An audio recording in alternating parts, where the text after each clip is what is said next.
Good afternoon, fellow Rotarians. I'm Ruth Shelley, President of the Rotary Club of Portland. Welcome to our live weekly membership meeting. As our banner says, right here, I hope you can see it, Rotary opens opportunities to find solutions to today's challenges, healing from the pandemic, recovery from the economic downturn, and peace building as we seek racial justice. This week, we focus on door number 3, peace building, as our speaker, Director Jody Olsen, explores how the Peace Corps connects to the future. But first, let's welcome Rotarian Leslie Brunker for our reflection. Leslie? Good morning. So nice to see everybody, and a little focus on peace building today. I wanted to take this minute to reflect on the Rotary 4-way test and how we might apply it to our lives. Is it the truth? The truth is that unarguable fact. It's not gossip or opinion. It's not the spin I put on to something. It takes a certain discipline to really ask ourselves, is this the real truth? Is it fair to all concerned? Often we make decisions based on how it affects one or a few people, but the 4-way test asks us to consider all who are affected by our decision or action. That requires a broader perspective. Will it build goodwill and better friendships? Again, thinking about building goodwill challenges us to think about the voices who are not present. What will those voices say about our decision or action? Does my action build better friendships by respecting the needs of others beyond myself, my family, and even my community, but to the larger community that is our world? Will it be beneficial to all concerned? This test asks about all concerned, not just those who might profit in the moment, but all who are touched by our decisions and actions. Let's remember to use the 4-way test in all things we think, say, and do. Thank you. Thank you, Leslie. The 4-way test seems more relevant every single day.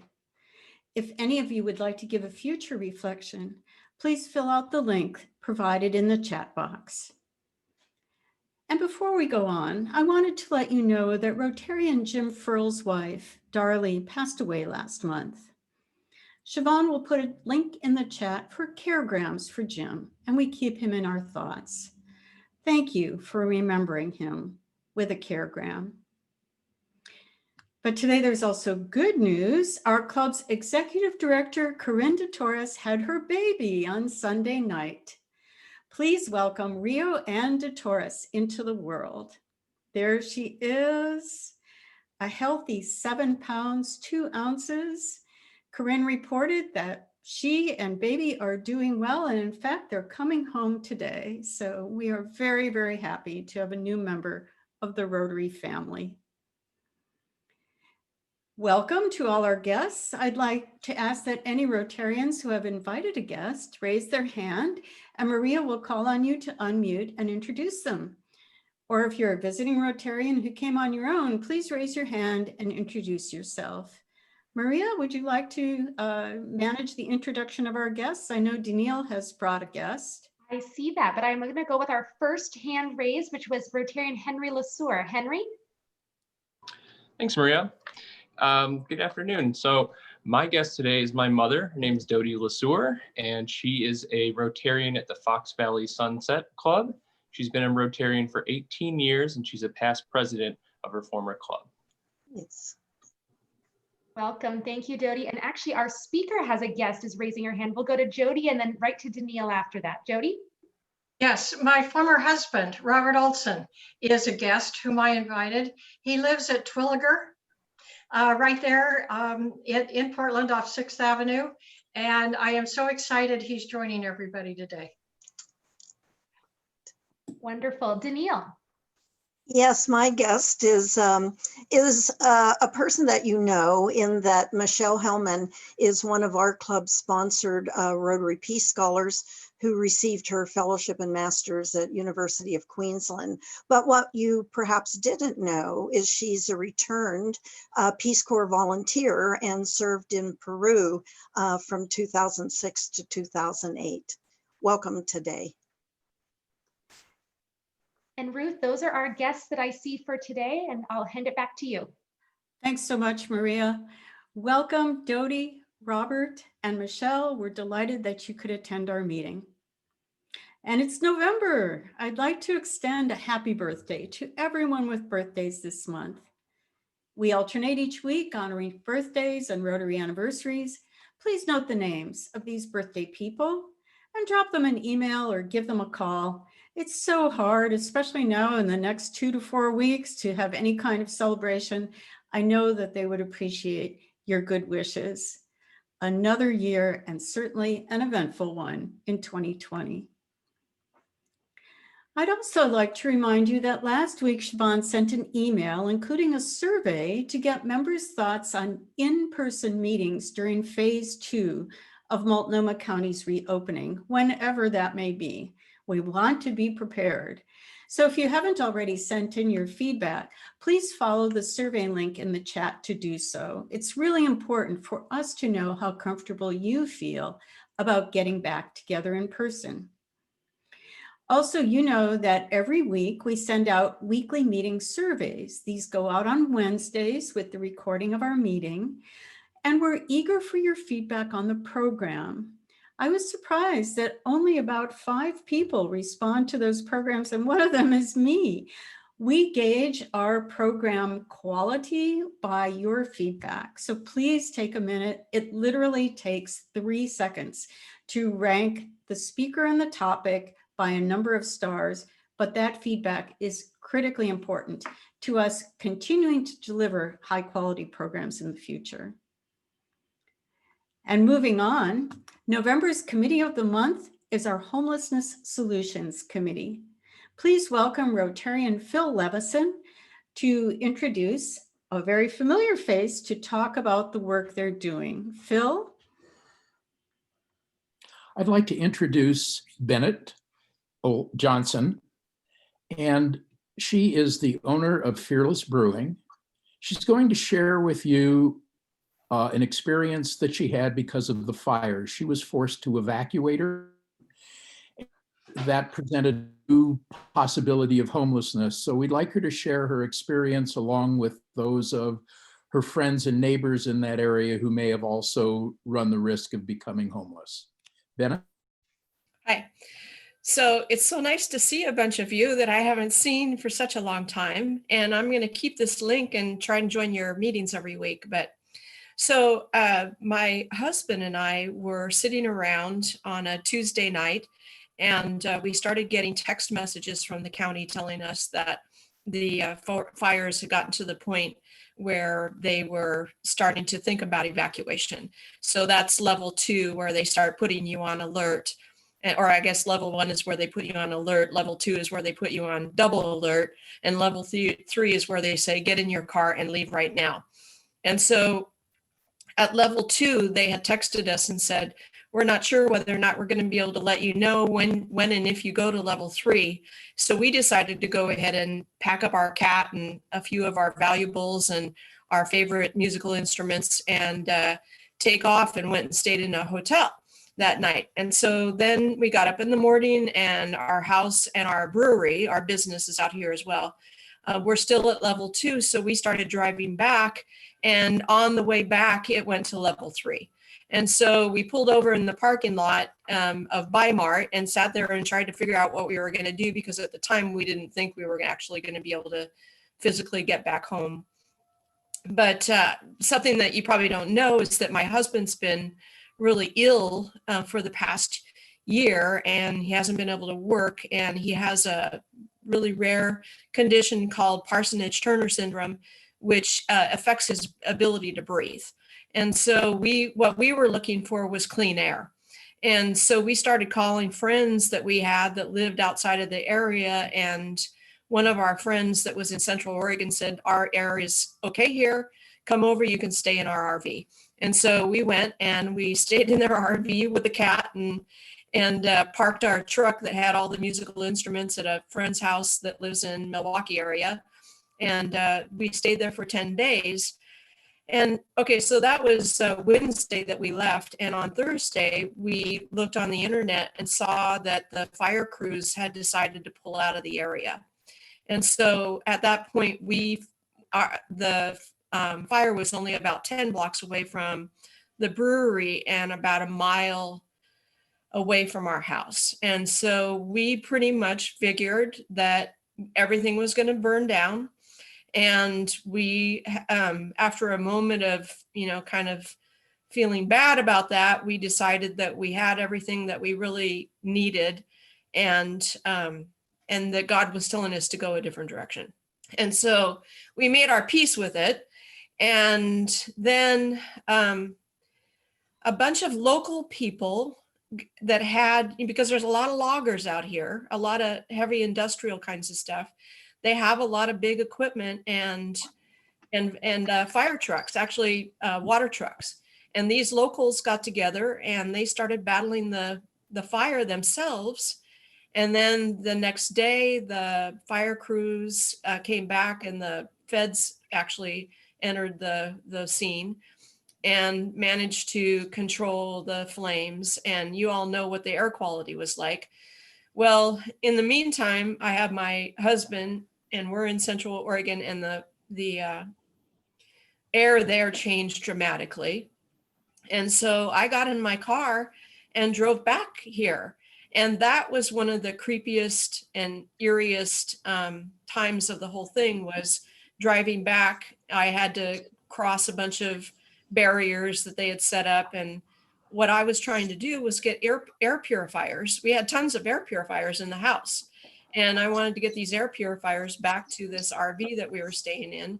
And so that he would have better air quality. And so I did that and picked up some other things and went back. And so we spent about 10 days in Central Oregon, in the Redmond area. And I got to experience firsthand what Red Cross services are like. And I have to say that they did a really great job of helping people out. And so I guess that's my story. But when we got back, a number of our friends had their houses burned to the ground. And one of my friends makes marimbas. He plays music with us. We all jam out here. And his house was insured, but his marimba shop and business was not. And so District 5100 has set up a fund where they're actually helping people just like him. And he's one of the people that they are reaching out to help purchase tools and equipment to get people back to work and help them out in all kinds of ways. So I don't know if you guys know about that. I'm assuming that you do. But District 5100 is helping quite a number of people that have been impacted. And I guess the last thing that I will say is that just a few days ago, my husband and I decided to drive around and look at some of the places. So about 2 miles from our house, lots of people out here have metal roofs on their house because we have so many trees. And I'm one of them. I have metal roof on mine. And so these houses burn down, but there are these metal roofs that are sitting on the ground. And it's just a very sad picture to look at, with these people kind of rummaging through the ashes looking for things, and that's still going on out here. So the area, we're pretty tough people out here, and so the community rallied together, and they had a emergency site set up where they were giving away clothing and food and everything you can imagine. Clackamas Town Center, the guy that runs that place is actually in my Rotary Club, and they opened up the entire parking lot to people that just came and camped out there. And our Rotary Club, the Clackamas, the Rotary Club of Clackamas, set up a food cart out there and delivered meals. And so it was a difficult time, but also a time of a lot of care and giving. So quite enlightening in some ways. So that's about it. Thank you, Bennett. What a remarkable story, and so glad that it has a happy ending for you. But unfortunately, so many people were not as fortunate. It's great to see you again, and we wish you and your husband well, and your cat too, as you recover from this extraordinary experience. So great to hear how the Red Cross and District 5100 has responded. Thank you. Yeah. And Thanks for now- having me. Pardon? Thanks for having me. Our pleasure. And now we're all going to disappear and enter a virtual table talk.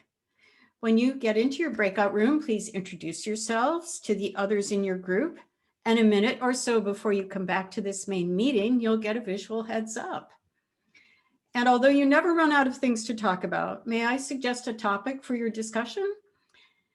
Think about what are your reactions to our governor's recent freeze on activities to help combat our state's rise in COVID-19. Here we go. And now on to our program.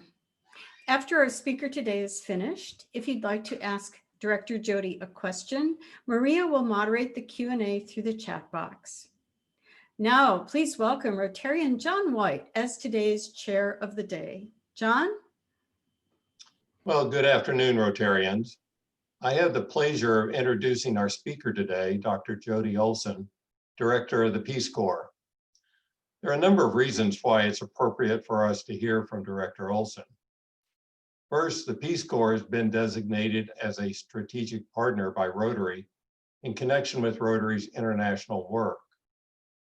Even before this designation, our club has worked with Peace Corps in connection with international projects in Honduras and Paraguay. Our current literacy project in Paraguay is coordinated by a former Peace Corps volunteer, and several Peace Corps volunteers in Paraguay have worked on that project. And maybe most importantly, Director Olsen has been a big fan of Rotary for years and a fan of Portland as well.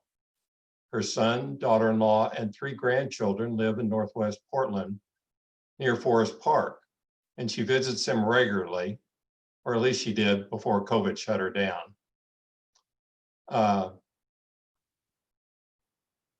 I understand some of her family might be with us today, and if they are, they're certainly welcome to join us in the future for future meetings. Peace Corps Director Jody K. Olsen was sworn into the office as the 20th Director of Peace Corps in March 2018. Director Olsen began her career as a Peace Corps volunteer, serving in Tunisia from 1966 to 1968. She has served the agency in numerous leadership positions. Prior to returning to the Peace Corps in 2018, Dr. Olsen served as a visiting professor at the University of Maryland, Baltimore School of Social Work, and director of the University Center for Global Education Initiatives.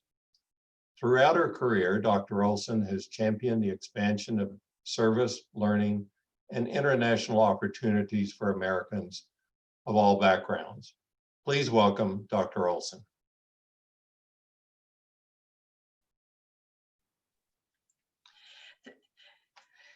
Thank you so much, John. I appreciate being here, and particularly in Portland. I have a personal Z plane that has me in Portland, Oregon at this moment.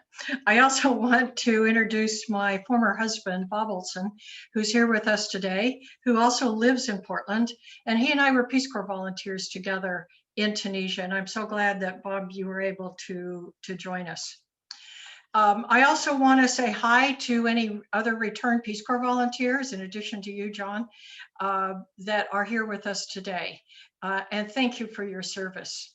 But thank you, John, and for co-chairing the International Committee, and your return Peace Corps volunteer from Paraguay.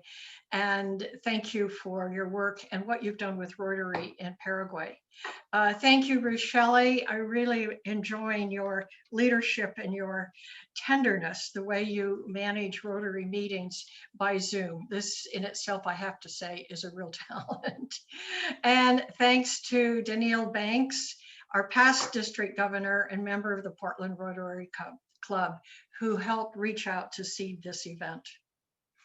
And as John, as you said, Rotarians and Peace Corps have a shared DNA for service, and both of us seeking to promote peace and goodwill in our communities and around the world.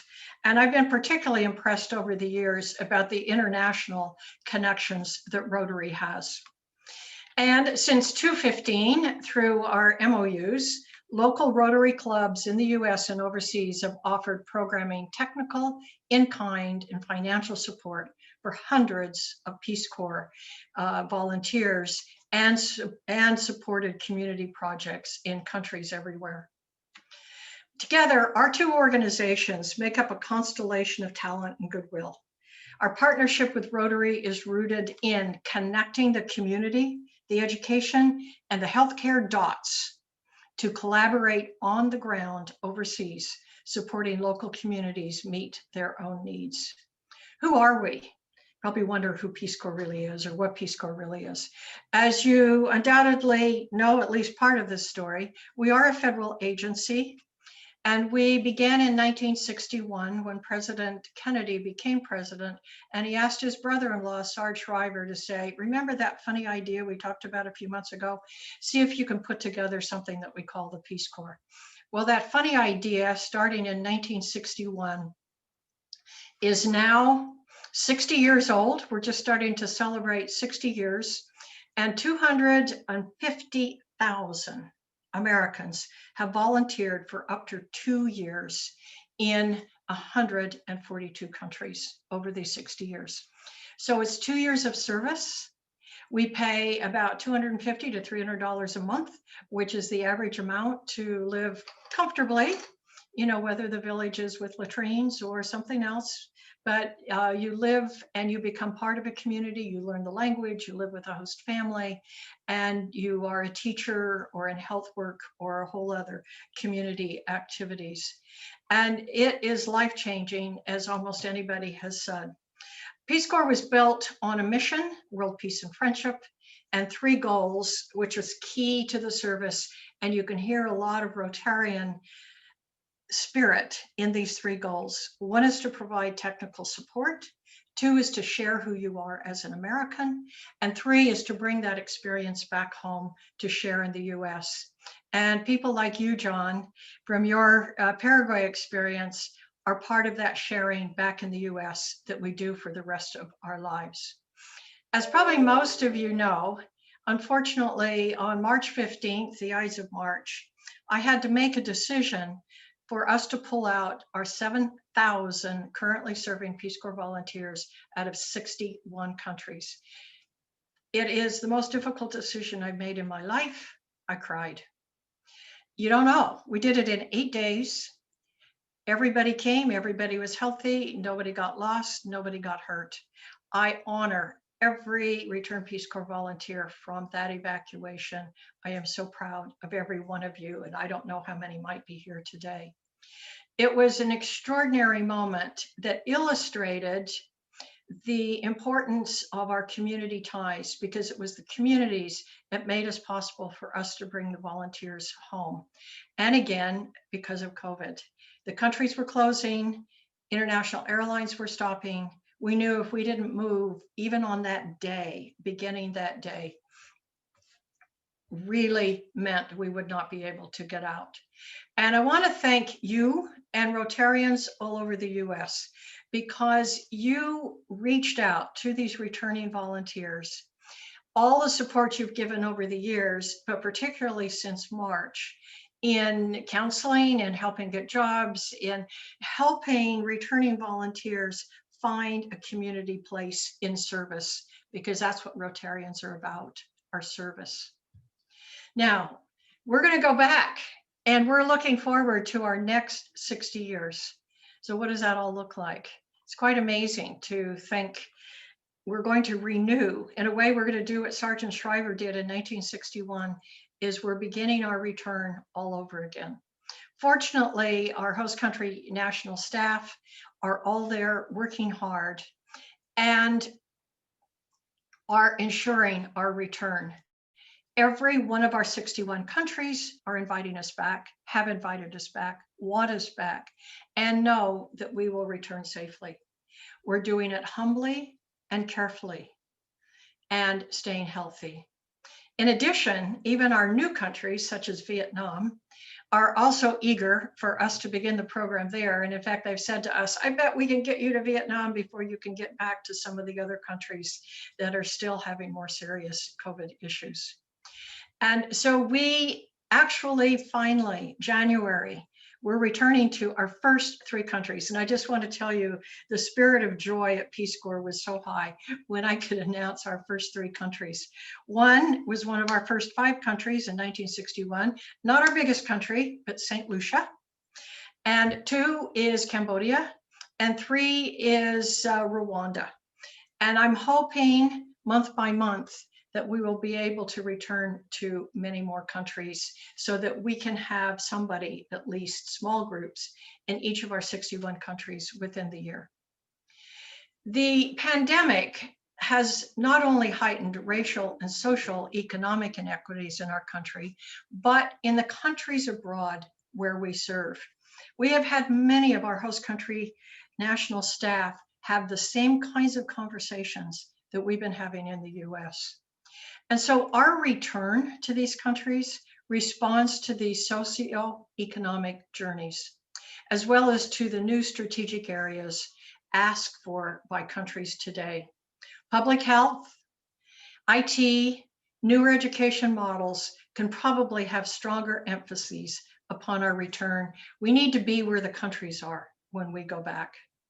Our continued relevance is linked to this heightened global interconnectedness, reinforced through the pandemic. Even, and you all know this well, as we must respect and learn from local cultures, histories, languages, arts, and community dynamics. Our global strength is directly related to understanding differences within local communities and how this knits us together globally. Our effective and sensitive navigation of cross-cultural difference for the purpose of building just and equitable systems gives us the tools for building sustainable peace. Our work is community by community, volunteer to community. Volunteers work with local Rotarians who work with US counterpart Rotarians. So you have an opportunity to be part of the Peace Corps when we return through the local Rotary groups where volunteers are serving. Peace Corps' mission of world peace and friendship is as relevant, if not more so, today as it was in 1961. We must, as partners, work together to ensure that that mission continues into the future and that volunteers return when safely possible and countries want us back. Thank you again, all of you who support our return volunteers. You have for years. Support our volunteers in the field as we come together as a community of service. And thank you for having me here today. I'm going to, and I feel like I'm sort of virtually in Portland, and you talk about whether it's cloudy, and I know it's cloudy and I know it rains a lot, but it's also beautiful and sunny for part of the day. So I miss Portland. Anyway, I would like now to hand the floor over to Ted Adams from our Office of Strategic Partnerships, who's going to talk a little bit more about Peace Corps history with Rotary and the specifics as to how we can be connected. Ted, let me turn it to you.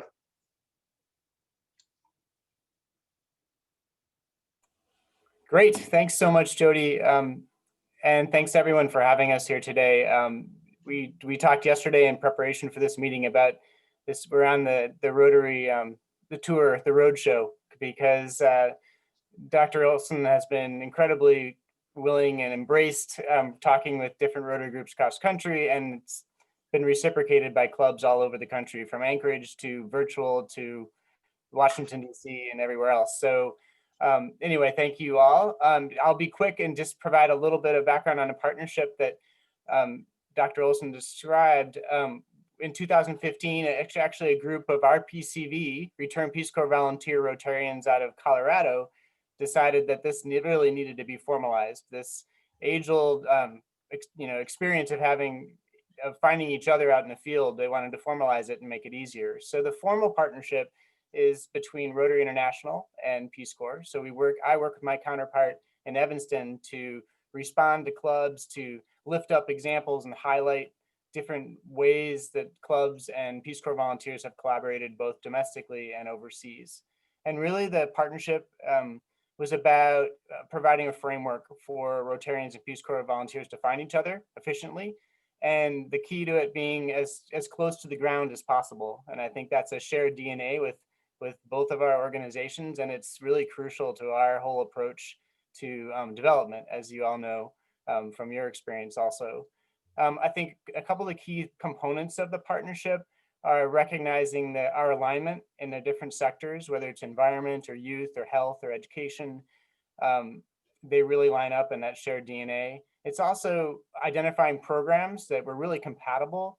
The RILA program, Youth Leadership Program, we've had volunteers in Ukraine and North Macedonia who have helped pull together first-time RILA conferences, or other volunteers who have helped identify people in or young people in their communities to participate in RILA conferences, and even come into the capital cities and help run workshops with RILA conferences. So that's just one program and 3 different ways that volunteers were engaged.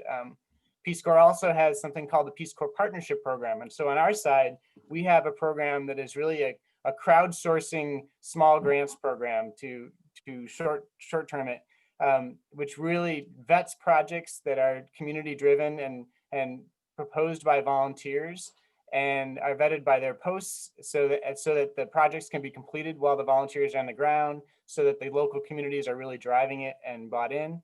And then it allows those volunteers to reach back to the US or to other friends and family to help fund these projects. And that's one of the cases. I think your club has been actually involved in that program. And it's a great way clubs can actually look, for example, for volunteers who are actually from their state. They can identify projects by the country they may be focused on in some of their other work, or some of the issue areas. So that's just one more tool that we like to lift up in this partnership to kind of show the ways that we can engage. And what finally, I think, and Director Olsen alluded to it, is that we found that there are just so many touch points throughout the life cycle of a volunteer.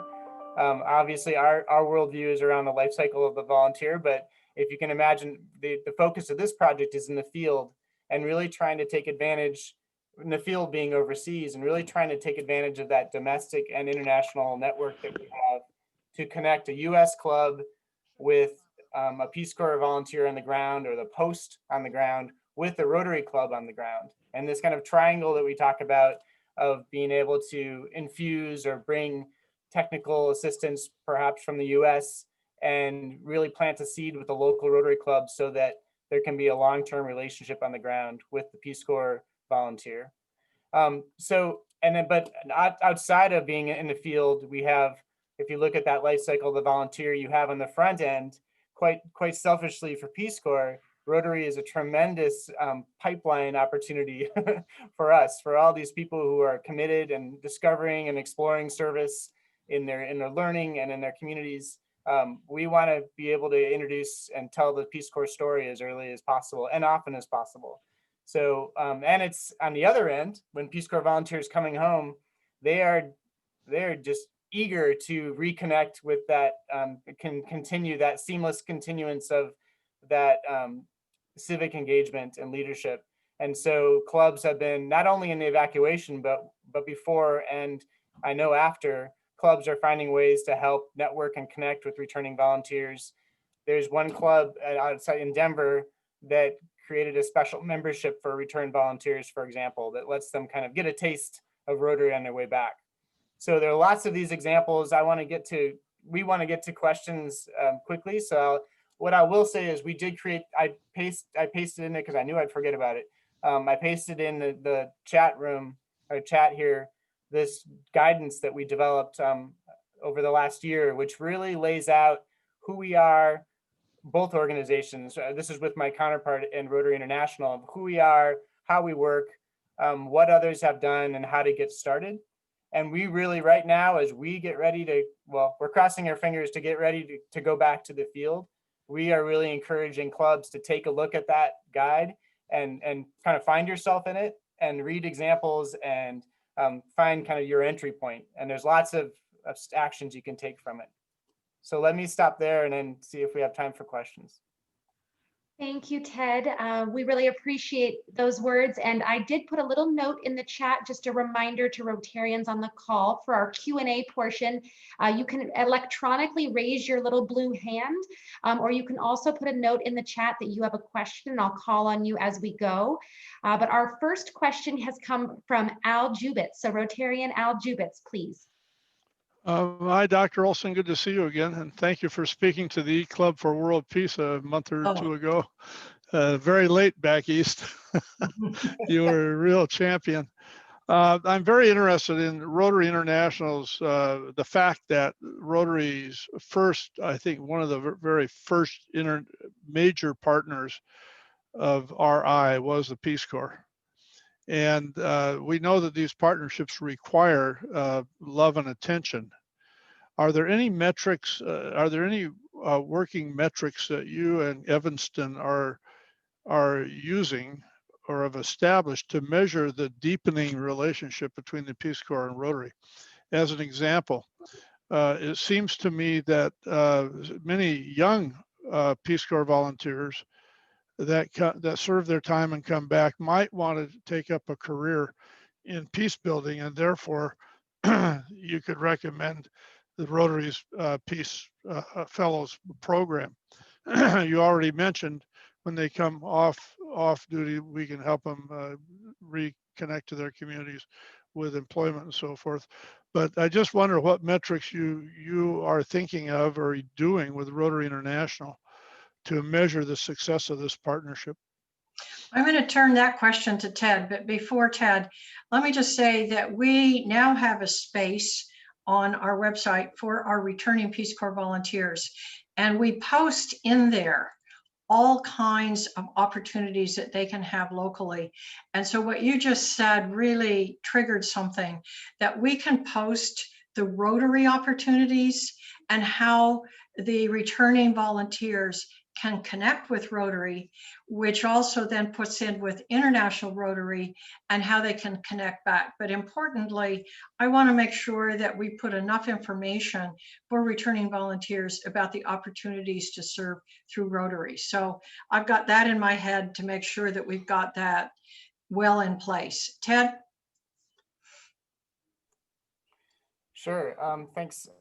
That's a great question. I think that has been part of the process of connecting the dots. A lot of our emphasis has been on identifying the opportunities and then connecting the dots and finding ways to kind of evaluate what works and highlight those things that do work. So in some ways, that's how we've measured success is how we can develop projects that can be replicated in different countries and different posts. And so we have an annual report that we put out to posts that respond to the partnerships that they've involved. So we track who has reported on working with Rotary locally, and then Rotary does that as well. So we kind of compare notes that way. We lift up these stories, and then there's another group that's formed again out of the inspiration of our returned Peace Corps volunteers and Rotarians called Partnering for Peace. And they are a group of RPCV Rotarians.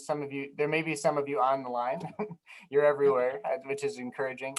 But they're looking at ways that they can help activate the partnership, kind of be boots on the ground from the outside in some of the ways that as a government agency or where our focus is as a government agency, and Rotary International cannot, and they're developing some ways too to measure how they can local U.S. Rotary clubs can engage, or how they are engaging with overseas Rotary clubs.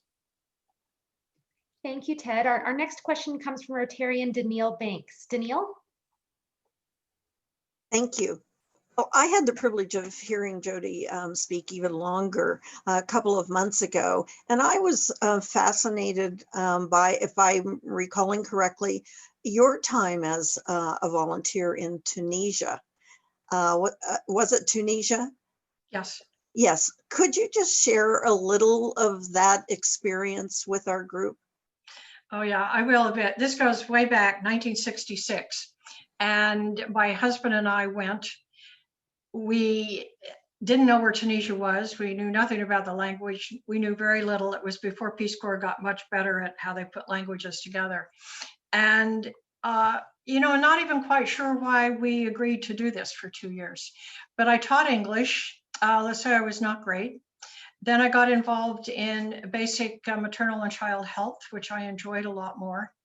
And one of the real moments for me in that 2-year experience, when it completely changed my life, but one of the elements of it is that we went over with French because it was a former French colony, and you need French to get around at the official level. And I was teaching in a lycée. And so I was really proud of myself. Gee whiz, I've got all this French. I'm learning it. This is doing fine. But to everyone else, I was another expat that was there because they knew the French as the expat. And sure enough, I was speaking French sort of as an expat. Well, with spring and summer, I started getting involved when I went into maternal health. I got involved in learning the local Arabic dialect, colloquial Arabic. Largely not even written down. And I worked out a whole phonetic alphabet to learn the local language. My life changed. Suddenly, when I went to the local language, suddenly buying food, talking to people on the street, visiting homes, talking to my students, I became one of them. They were amazed. They had not heard a foreigner speak their local language before.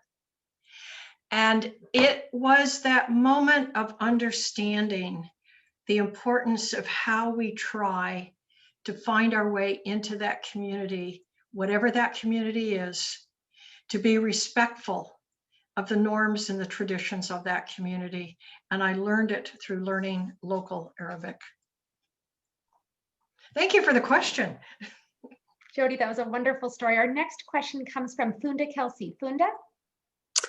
Hello, this is Funda Kelsey with Premier Jets Air Ambulance Group here in Hillsborough, and I'm joining you guys from Hillsborough Rotary Club. I'm wondering about Dr. Olsen. How does Peace Corps decide to pull out of a country that they used to have a presence in? And I'm asking this in particular about what happened in Turkey. Okay, our pulling out of a country is usually because of safety and security issues, that we can't guarantee the safety and security of volunteers. The irony is that you asked about Turkey, in that in the very early years we were in Turkey, and in fact, Bob and I were supposed to go to Turkey. Oh, really? We were supposed to be the Turkey 1966 group. And at the very last moment, we were told we couldn't go. And it was because there were uprisings in Turkey and they couldn't guarantee our safety. And that's why we went to Tunisia instead. But we leave, as I say, only when it is looking like, for health reasons or for safety reasons, usually safety reasons, it's not suitable for us to be in a country. Now we're active in countries, and I think, well, we will be when we get back, but I think that our second biggest country is Ukraine. We are in almost every Balkan country. So we're places that some people don't think about strong Peace Corps presence, but there's so many ways that that partnership works with those Peace Corps goals, that we can be in South Africa, we can be in Ukraine, we can be in North Macedonia, we can be in Mongolia. All of them play in what that relationship is with us in our communities. Thank you. Jody, our next question comes from our president, President Ruth Shelley. Ruth? Well, Director Jody and Ted, I see so many parallels between Rotary and the Peace Corps. And one thing that has impacted us as a club with the pandemic is recruitment, because we're not meeting live. And so it's more difficult to recruit members. And we don't want to lose momentum, but it's difficult. And I was wondering how the Peace Corps has handled recruitment during this pause. Oh, what an interesting question. Because our whole recruitment strategy, or the majority of our recruitment strategy, is really tied with higher education.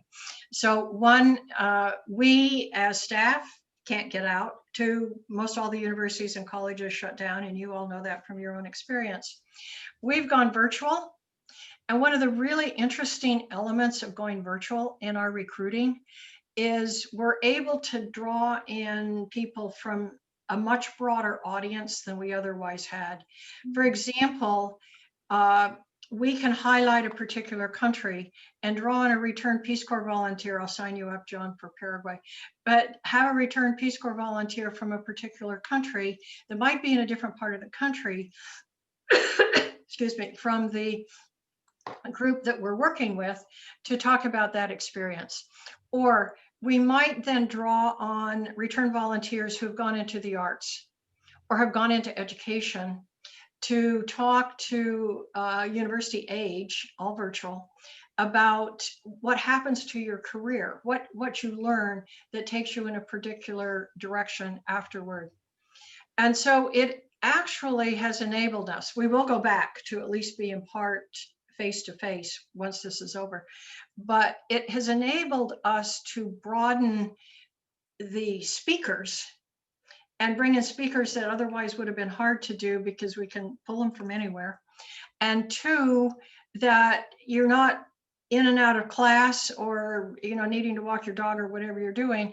You can choose that time that we bring people together. So we've actually had many bigger recruiting events since we've gone virtual. That's fascinating. And of course, we thank you and Ted for being here from great distance where we wouldn't be able to welcome you otherwise. I'm so glad to see the glass half full in that way. We try.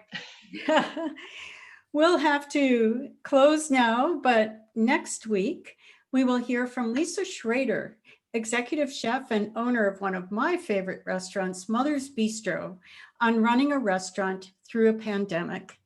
This meeting will once again be live via Zoom at noon on Tuesday. So today I want to thank our virtual guests, especially Dodi, Bob, Shannon, Ted, Funda, Michelle. I may have missed some other folks who joined us. Such a great group, and we're really glad you were able to be here. Leslie, thank you for your reflection based on the 4-way test. And Phil and Bennett for your presentation on behalf of the Homelessness Solutions Committee. Just so glad that everything turned out okay. John, we appreciate your introduction of our speaker. And Director Jody, thank you for a fascinating presentation. And Ted, thank you for helping us at the end. I just loved that phrase, a constellation of talent and goodwill. All of you are stars in that constellation, shining brightly despite the pandemic changes in our immediate plans. As we enter into a new Rotary Week, please join me in opening the doors of opportunity for healing, recovery, and peace building.